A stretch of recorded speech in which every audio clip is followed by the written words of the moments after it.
In the past 2 years, I've been experimenting with team-based learning, and I have found that that it has a lot of potential. It has a lot of potential because in team-based learning, instead of having the professor lecture all the time, most of the class time is spent on having readiness assurance tests in which the students will take a test at the beginning of the class individually.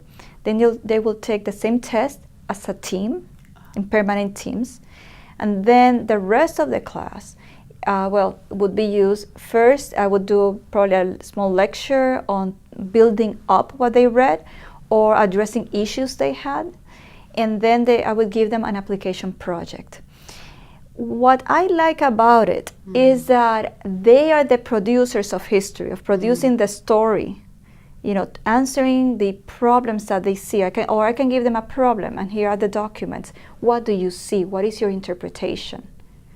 So, so it's empowering to them. In the one hand, they get the skills. In the other one, they start talking about each other, about how are they interpreting.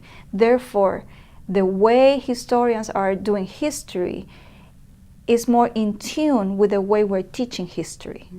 I saw that before, this idea of lecturing and then having them regurgitate the essays in essays. Actually, my colleague Leah Shopko was the one who noticed, these questions that we're asking the students in the essays are not what we do, really what we do, and that really, hit me hard. That's absolutely right. So I think that I'm trying to get into a class that transmits in what they do the passion I have for what I do and the way historians are thinking. And I have seen that it has had a very positive effect for the most part in my class, because students, they love what they're doing. They love talking to each other.